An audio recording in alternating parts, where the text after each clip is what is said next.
nice people. They're not. They, as a matter of fact, cannot stand you. Or me. Can't stand anybody.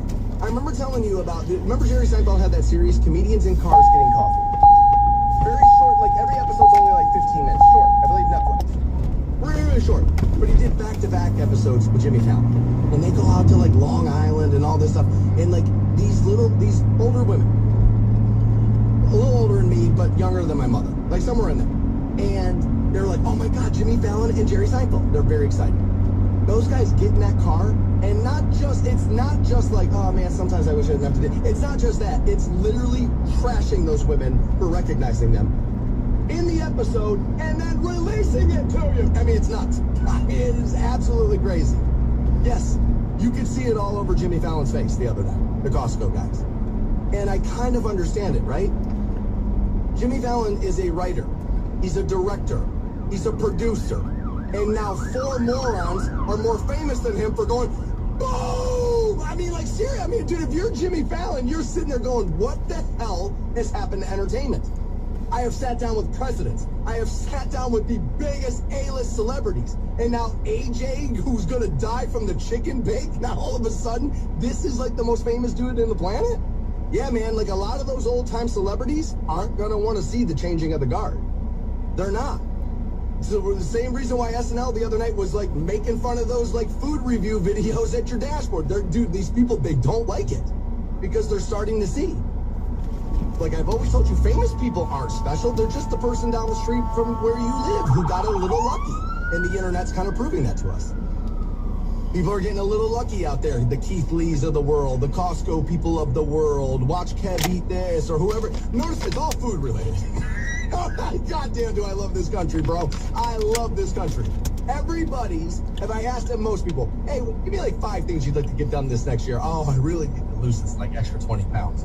Yeah, probably watching everybody eat everything. No lie, probably not making that easier on themselves.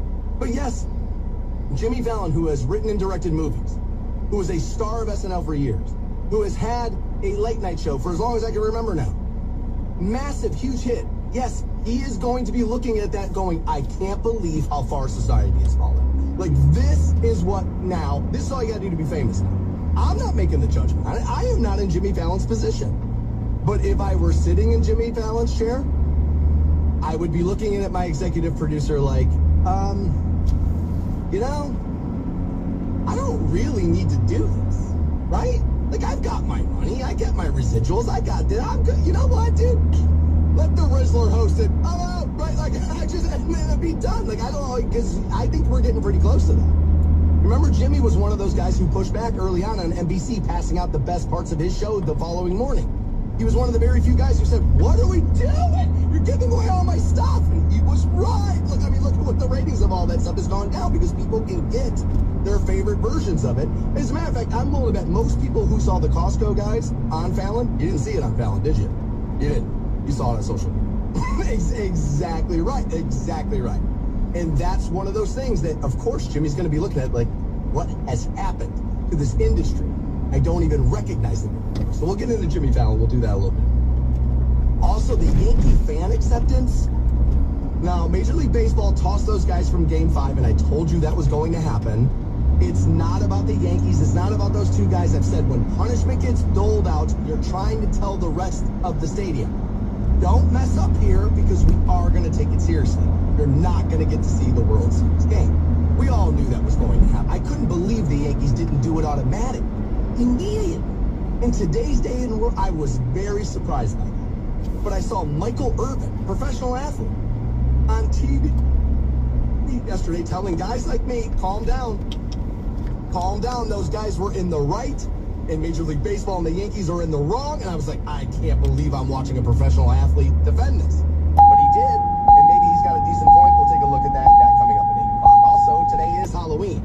Best horror film villains, we'll get into that. And apparently, McDonald's is ready for all of us to head back in there and use the ice cream machine. Yeah, they're going to start repairing those. We'll get into that today, too, here on The Stansbury Show. The Stansbury Show. You're still going to put your foot in your mouth? On Rock 106.9. So the Cavaliers win last night, 134-110 over the Los Angeles Lakers. LeBron back in town. And the Cavs get to 5-0 on the year, taking care of the Lakers yesterday. And again, a little bit of a blowout. Now, there's a lot to unpack with LeBron coming back to the Cavaliers, and it starts with right outside of the Lakers locker room. And apparently, and not apparently, I saw it with my own eyes. On either side of like the Lakers locker room doors, there was a one framed picture of LeBron that said, "Welcome back, LeBron." And on the other side of the door, it was a framed picture of Bronny that said, "Welcome home, Bronny. Welcome back." Something along those lines. And we're going to have this conversation about sports a couple of different ways today. Don't blame me. There's nothing else in the world happening at all. And so we'll have this conversation a couple of times today. But there's a changing in the mentality of what is soft and what is just being decent, classy, however you want to classify that.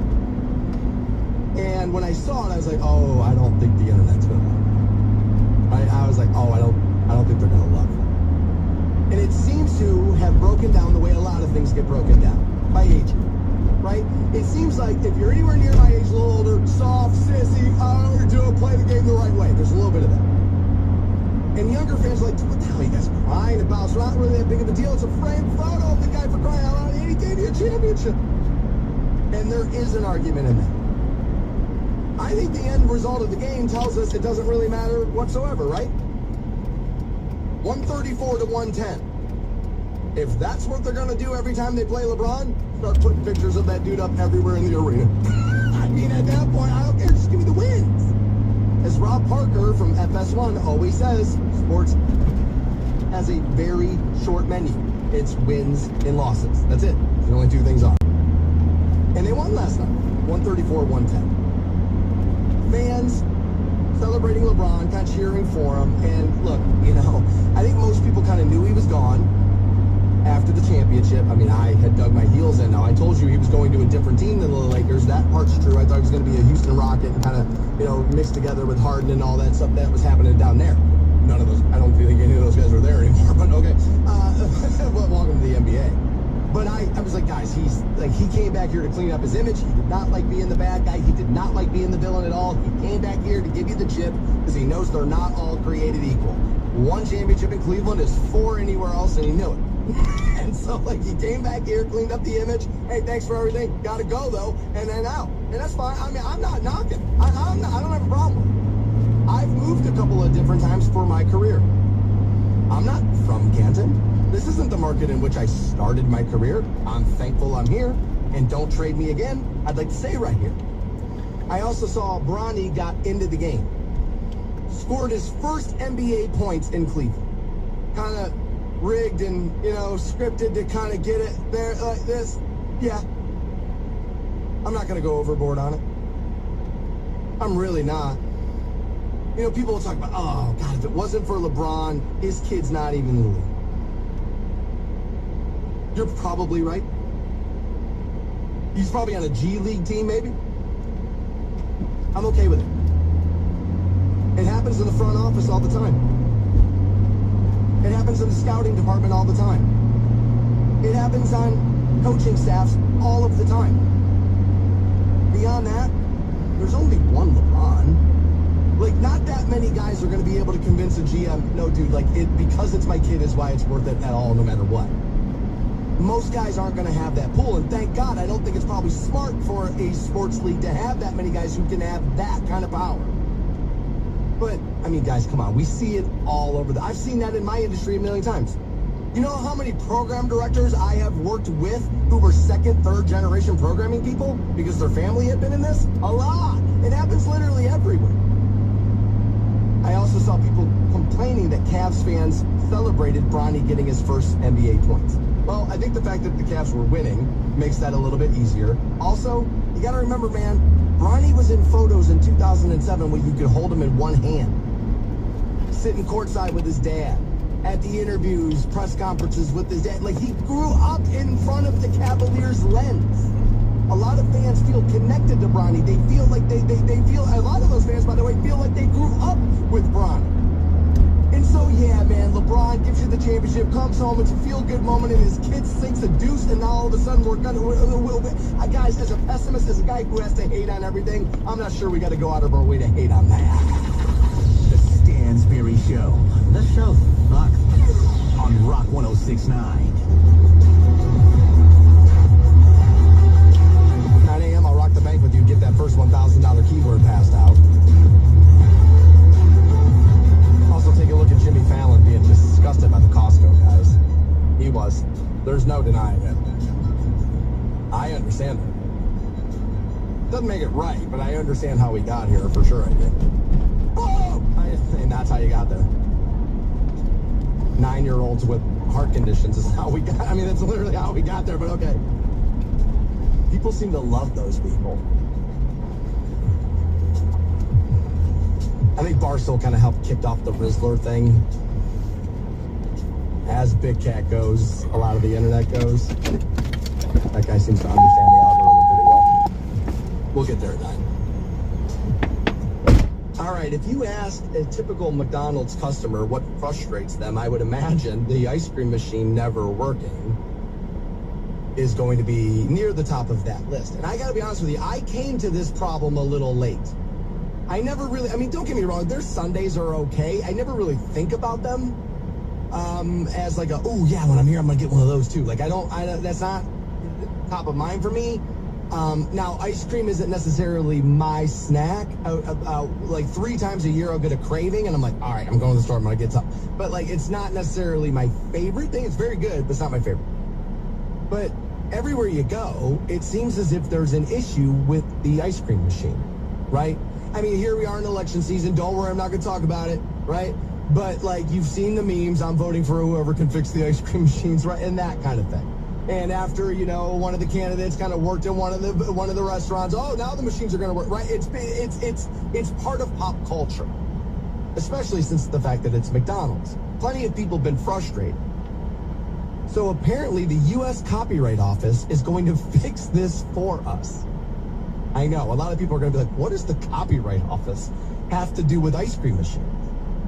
Well, what they've done here is granted an exemption.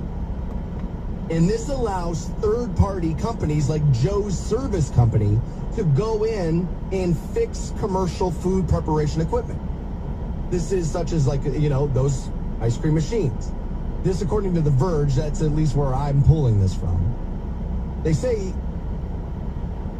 it's pretty significant because what the copyright law had said previously is it prohibited anybody but the manufacturer of the McFlurry machines, Taylor, from getting past their software locks and fixing them. In other words, what this means is the machines will now be easier to fix and restore after they malfunction.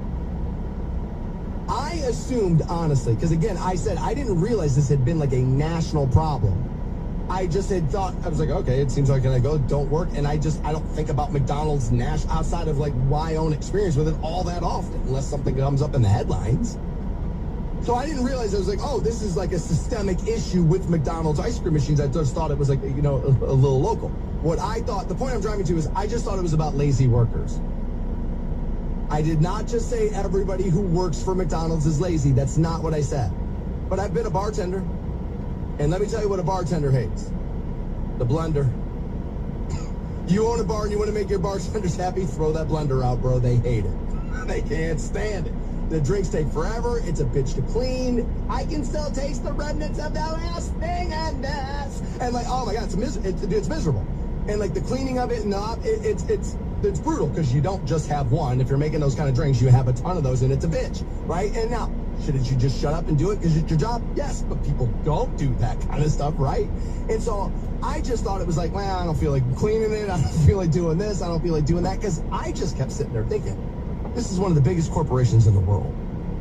Like, they don't love this. Like, they obviously want it to become... And then once I realized, I was like, oh, this is like a national thing? Like, I was kind of like, you know, in the dark on that. It's a few years ago, kind of, you know, I got kind of exposed to me. And I just, since then, I've been thinking, how is one of the biggest restaurant chains in the world just sitting idly by and allowing this to be a thing that people just can openly drag them because they're right about it? And this is why. I didn't realize that. I didn't know that that was the thing. Now, people are going to have issues here because this is one of those things that people are going to say sounds like a positive, but might not be. Because if you let anybody just go in there and fix these things and start maintaining them, it's food related. Next thing you know, we could have more outbreak issues. McDonald's literally just dealing with one not that long ago over slivered onions and the like with the quarter pounder of cheese, right? We've been talking about that a little bit. And so I think people are going to raise those concerns where it's like, nah, man, part of the reason why this is to make sure things get done well. I can hear that argument. And I understand why people will raise it. I'm not sure I can go along with it or agree with it for this reason. There are plenty of things in restaurants all over the country that are being repaired and operated on by multiple different repair shops, companies, operation people, what have you. So I don't necessarily see that as an issue. Right? Because people have been worried about changing some regulations and some of this stuff around food. We're going to start seeing some more issues and the like. And it's, I mean, look, it's a concern. I won't deny that. But I don't think letting Tim's, ice cream shop go into McDonald's and be sure that you can get your McFlurry or you can get whatever. I don't even know if they use that thing for the milkshakes. I honestly don't know. But that's, it's been one of those topics of conversation on the internet. They've been memed into oblivion, McDonald's has. And at some point, you're going to have to fix it. Apparently, they say, serving to serve that machine, the repairs, they charge over $300 for 15 minutes. Now, again, we talk about this a lot with money and how much people charge and what does it cost for stuff. Everybody just went $300 for 15 minutes. So what most people who work jobs like that are going to tell you is, you're not paying me for the 15 minutes. You're paying me for the 20 years of experience I have. So the job only takes me 15 minutes. That's what you're paying for. A lot of times they are right. And beyond that, what have I said about payment and what we think things are worth? That if I brought most workers in here, I sat in here, had a long-form conversation with you, and then went to the phone after you walked out and said, what is Bradley's job worth? If you found out what people think you should be getting paid, we would be furious with one another. It's one of those things. And I'm guilty of this too. I believe I should make a lot more money than I currently do. I'm willing to bet that's most people in America, right? Yes, absolutely. And yet I'm also this person when I go out and leave work and I become a consumer. $25 for this? Oh, it's a racket. I'm in the wrong business. Right? And like all that stuff. Everybody thinks what they do should pay a lot of money, but we should only have to pay $5 to get access to everything we want. The Stansberry Show. I propose we head for the bar. On Rock 106.9. And you just know, right, over the next couple of days, you and I are going to end up having a conversation about, can you believe this celebrity thought it was a good idea to go outside wearing this? It happens every year. And I don't know how. You guys, especially celebrities, like the actors, like that one's always crazy. It's like, guys, just go out as like one of your co-stars, right? Maybe swing by the prop department, grab the mask, and head out to the party. I mean, what are we doing? Like, what are we doing? Now, a bunch of people are going to go viral on social over the next couple of days for all the wrong reasons, too, and they will become part of the new celebrities. We'll get a new Rizzler by the end of Monday, I'm guessing, right? But these are apparently the costumes you're not supposed to wear this year for Halloween. This first one, I don't understand why you're not supposed to do it. As a matter of fact, I would think that this would be actually a huge costume this year, because that's what a lot of people do with Halloween, is they take like big stories and turn them into costumes. They say, do not go out as an Ozempic shot. Why? I don't understand. Maybe you have the person walking behind you that's the eventual class action suit. But I mean, but I don't understand why you're not supposed to go out as Ozempic. Again, very topical, and it's spreading like wildfire. And I haven't taken it. I have not. I can't tell you about personal experience. I can give you some anecdotal. There are a few people I work with that have been taking it, and I got to tell you, it had me going, well, maybe. well, maybe. Because I saw somebody who honestly, legitimately struggles with their weight.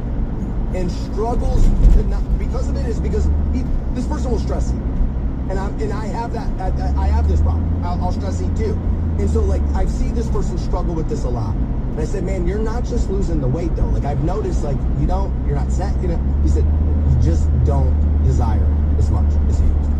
Like, and then when you eat something, you can't finish it. Like I said, I've never taken it, but I've worked with it more than a few people that do. The changes are noticeable, and I'm not saying that in a negative way. I'm not. It's like, as a matter of fact, somebody looking that much thinner is where I was like, I gotta put the foot.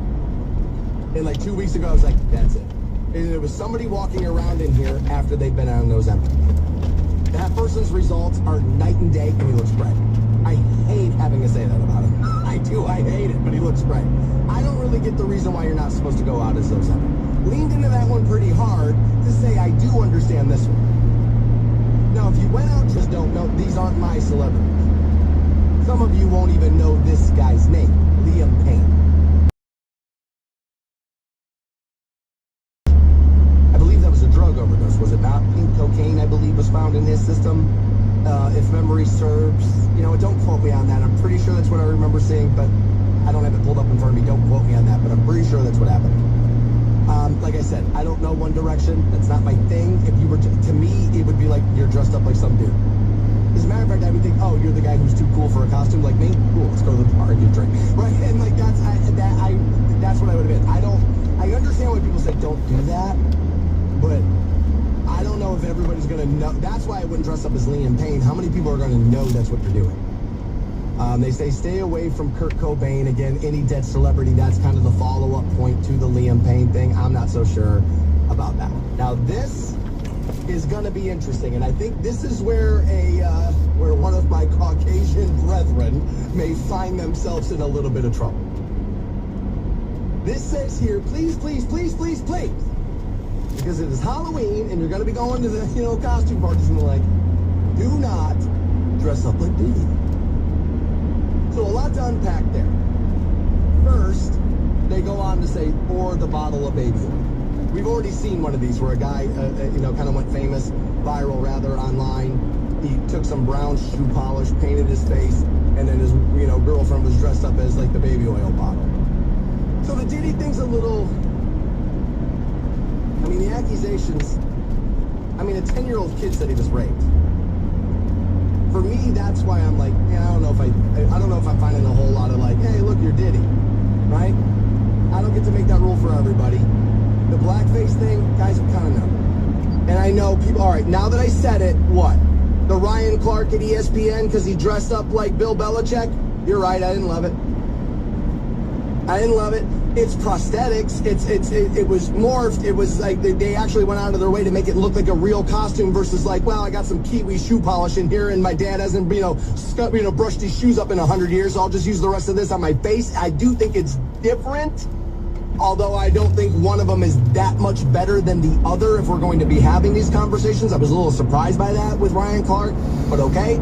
I didn't want to not mention it because I knew you're going to protect Ryan Clark. And I'm just going to get that, and I don't need it today. I don't. I just, here's a good rule of thumb. If you're going to dress up as a celebrity, go buy the mask. Like, let's say Diddy. Let's say it's not over your line to be like, he's raping 10-year-olds. I still want to be him for Halloween. Let's say that's not over your line, okay? And you put on a little outfit and you can tell it's going to be Diddy. Then go to the store and get the Diddy mask. I don't think it's necessarily terrible at all for a white person to go and get an African-American person's, like, celebrity's mask and wear that as the mask. You trying to doctor yourself up as it, because now you got yourself in a defense situation. And the moment you're like waving your hands like, no, this is what, like you already lost. Right? The moment you're on defense, like, no, this is what, you lost. It's over. Do not be painting faces. That's going to be a tough look. They say leave the white parties out of this too. Because I guess they say one of the things that's a little popular on TikTok is people are saying instead of a costume party, they're going to throw their own white parties. It's like, I kind of feel like we're celebrating the wrong things here. They say don't go out as Putin. No, that's another one. Don't be going out as Putin there or Kim Jong-un there. Don't do that either. Again, those guys have kind of moved themselves into pop culture figures now at this point. Leaders often do that. Our leaders are definitely pop culture icons. One of those things. Those bother me less than the Diddy, although the Kim Jong-un. You know what? I want to change that statement. Those, Yeah, man, you're talking about, dude, world leaders is tricky. I get it, like, I understand it. I don't necessarily have a problem with it, but, like, I understand why some people are like, dude, those conflicts right now and what's happening and what could be happening. Maybe, dude, it's my party, I'm hosting, don't bring that here. I can understand. Right, like, a lot of people are like, dude, leave the politics out of the shows right now. What are we doing? Leave it out of this, right? And I understand that, and you're not wrong about it. And so I think if you're hosting a party, aren't you sitting there thinking to yourself, well, dude, then don't do this to my party, too? Right, like Thanksgiving. Oh, don't show up and be the drunk uncle and start talking about vaccines and stuff. Like, don't do that. We're eating the bird, right? And there's a little bit of that's in the Halloween costume as well, I would imagine. They say we shouldn't have to tell people this, but Hitler's probably off limits too. Don't be doing that. They say one of the things you are going to see a lot of is get ready. Probably you will maybe see some of this for this Halloween season. The Handmaid's Tale costume will probably be very popular. This article I'm reading, and again, this is BuzzFeed, is like, don't do this. Like, we get it. They're saying this. We understand what you're doing. We understand the point you're making. It's going to convolute the issue. And, for me, I never got to taste of Halloween. I never really dressed up in costume. I still don't like it today as a person. So my views in here, my opinions in here can get a little murky. But for me, it seems as if Halloween's supposed to be about a lot of fun, especially at the adult level, right? It's like, dude, we already did this as kids. Now we're just kind of screwing around. Just, can we keep it to, like, I don't want to say slutty, but can we keep it to, like, sexy nurses and construction workers? All right, I'll tell you what. Everybody just get in the Wayback Machine. We'll all go out as the village people and everybody will be fine. The Stansberry Show. It's a play, you moron. On Rock 106.9. We're talking a little bit about Halloween costumes, given it's Halloween today. We ran you through some ones you're not supposed to go out as. For some reason, Ozempic's on the list, and I don't understand. If you want to put yourself, trust yourself, I mean, plenty of people, and again, I'm not trying to make a statement here, but plenty of people had used the COVID vaccination as a costume for a while. There were literally vaccine songs on late night shows of people dressed up as injections. So, like, I don't know about that one. I don't know about pushing that hard back. By the way, this article I'm reading, it says don't go out as the COVID vaccine. Well, I wouldn't go out as that now because that feels like that's not... Now, plenty of Halloween costumes aren't going to be top of mind or topical, right? Or, recent. You'll see some Jordans out there. You'll see some of that kind of stuff. But, like, news story stuff that's not hot right now I don't think it's going to land... I don't think that's a great costume choice. I mean, I don't think it's inappropriate or anything. I'm just not sure it's a great costume choice overall there. For some reason, that's about appropriating culture. They're saying the geisha thing, and I'm saying, yeah, that's going to be about appropriating culture. It's going to be a little bit of an issue there. And this article says, can we finally retire the sexy schoolgirl outfit? Like, please. It's always a weird one for me. Right? Because it's so strange. Okay. I have no desire to have sexual relations with, like, honestly, I told you once before, like, guys will be like, 18's legal. It's like, I can't go to 18. I can't. Extreme circumstances, maybe you don't know, maybe, I don't know, when I'm 80, I'll fall in love with a woman like Al Pacino did, and, like, maybe it'll have nothing to do with my fame and money, and she'll just love me for me, and we'll be together 3 months, she'll get a baby, and then I'll have to give her half my money, and I won't even know it happened. But, like, unbelievable. Maybe I'll be like Bill Belichick and, be 114 years old with a 22-year-old girlfriend. It's like, the stuff gets... There's been plenty of age gaps in my relationships over the years. Those didn't work out. Doesn't mean yours won't. Is a weird territory. When I met the ex-girlfriend, beautiful as she is, we were sitting at dinner one night. Actually, that's probably a lie. It was probably more likely lunch. That woman was allergic to... And to me, I was never allowed to know. But we were sitting there having a conversation. And we were talking about where you're from and where you this and where you grew up and where you... And she had said that famous phrase to me. We had made that phrase famous in the show for a while. I was a Bulldog cheerleader. And I can't lie. My first thought was, you're a little too prideful about that. You got 2 great kids. I kind of feel like those are the star of the show, not what happened in 1997, but okay. She was a little proud of it. And then behind that, I thought, you have the uniform, right? Now, what's crazy is what made that idea hot is that she was going to be wearing it.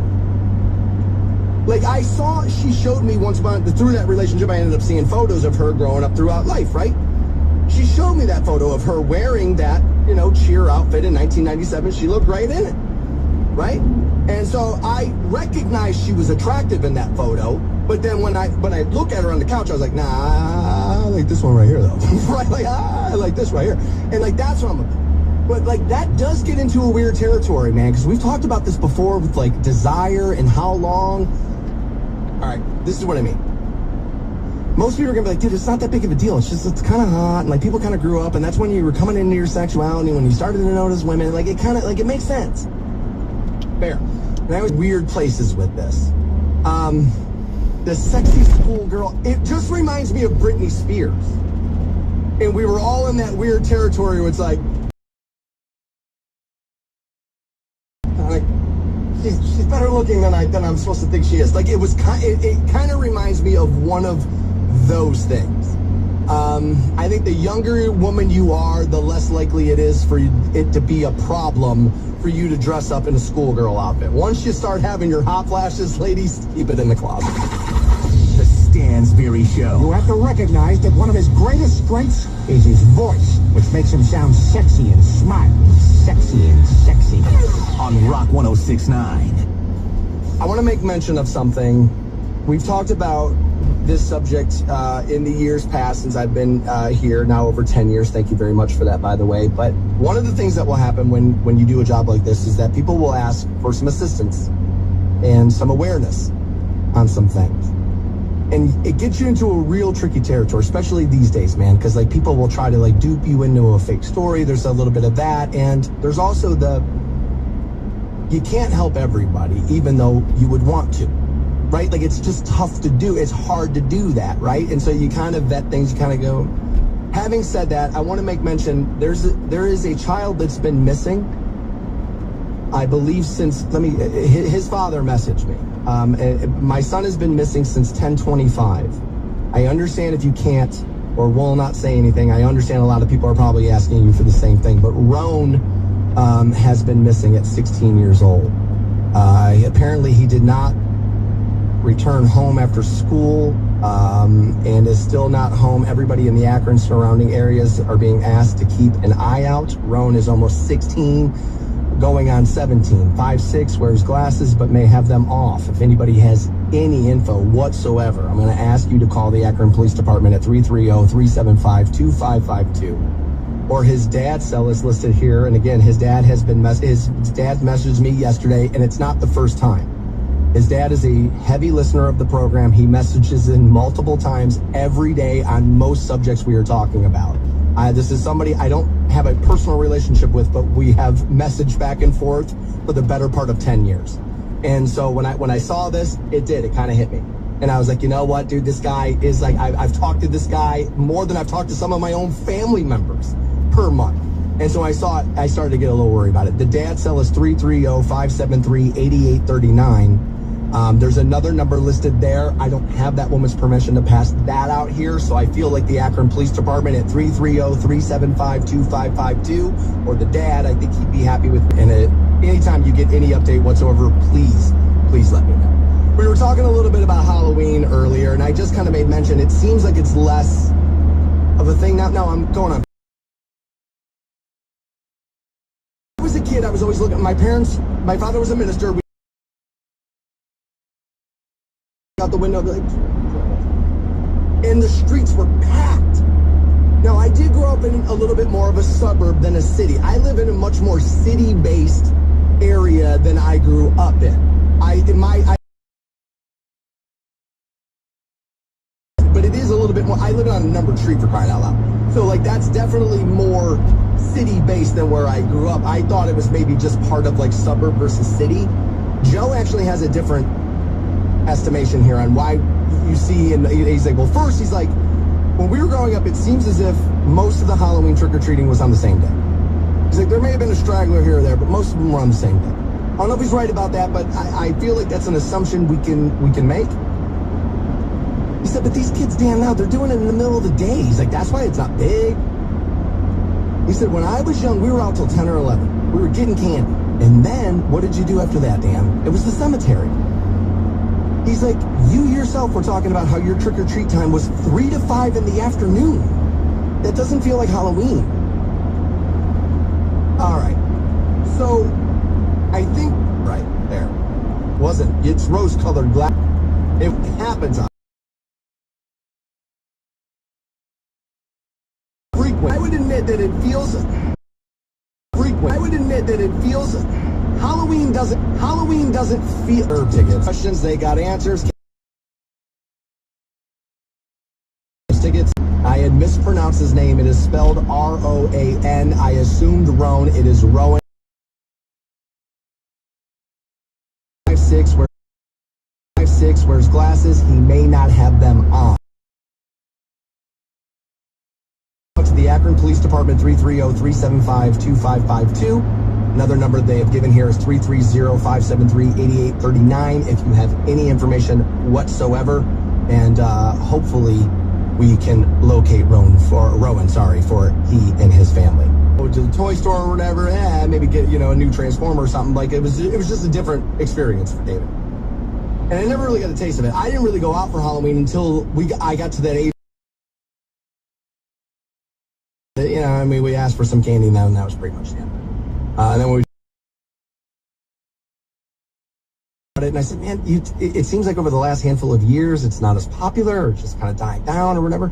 And Joe said, well, I think it's about when we do it, right? He's like, come on, man. He's like, I understand we're out there to protect kids. That part makes sense.